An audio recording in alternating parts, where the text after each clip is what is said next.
आज हम एक बड़े दिलचस्प टैक्स केस को समझने की कोशिश करेंगे। एक ऐसा केस जहां सब कुछ एक डेडलाइन पर आकर ठहर गया। ये कहानी है कानून की और इससे भी बढ़कर वक्त की अहमियत की। तो पहला सवाल जो जहन में आता है वो ये है कि क्या कोई कानूनी मामला किसी का हमेशा पीछा कर सकता है? क्या उसकी कोई आखिरी हद नहीं होती या कहीं ना कहीं जाकर उसे रुकना ही पड़ता है? और इन सवालों का हैरानकुन जवाब पता है कहाँ है? वो इस सरकारी दस्तावेज के अंदर छुपा है। आइए जरा इस केस की गहराई में उतरते हैं। अच्छा, तो ये सारा मामला शुरू कहाँ से हुआ? एक बिल्कुल रूटीन के टैक्स ऑडिट से। मतलब एक आम सी कार्रवाई थी जो बाद में एक बहुत लंबे और पेचीदा सफर की शुरुआत बन गई। अब इस कहानी में यूं समझें दो मरकजी किरदार हैं। एक तरफ हैं जनाब मुदस्सिर इख्तियार कुरैशी साहब, जो एक आम तनख्वाहदार शख्स हैं, और दूसरी तरफ है रियासत की ताकतवर टैक्स अथॉरिटी यानी कमिश्नर इनलैंड रेवेन्यू। बात है टैक्स साल 2014 की, और उस वक्त तो शायद किसी को अंदाजा भी नहीं था कि ये एक छोटा सा मामूली सा ऑडिट आगे चलकर एक इतनी बड़ी कानूनी मिसाल बन जाएगा। और फिर हुआ ये कि वक्त गुजरता गया, और वक्त गुजरने के साथ साथ एक बहुत ही अहम कानूनी डेडलाइन वो भी गुजर गई। यहाँ एक कानूनी टर्म को समझना बहुत ज़रूरी है।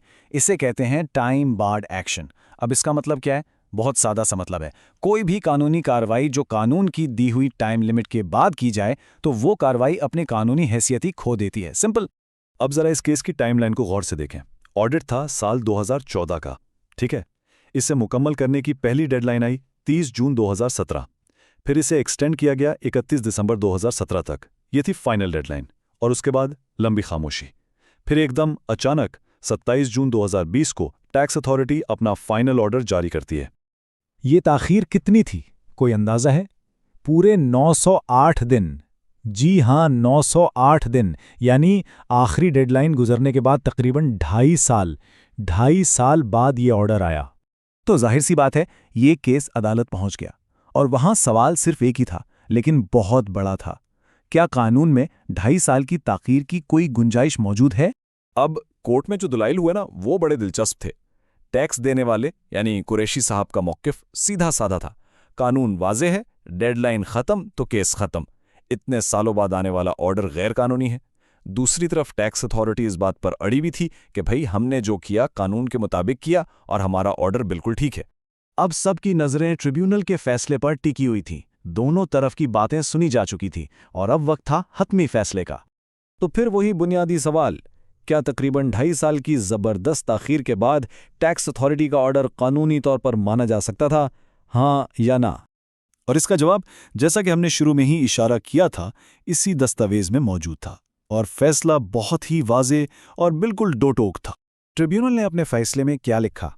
उन्होंने कहा, ये ऑर्डर्स कानून की नज़र में काबिल अमल नहीं है और इन्हें हस्फ किया जाता है। अगर इसे बिल्कुल आसान ज़बान में समझें तो टैक्स देंदा यानी कुरैशी साहब केस जीत गए।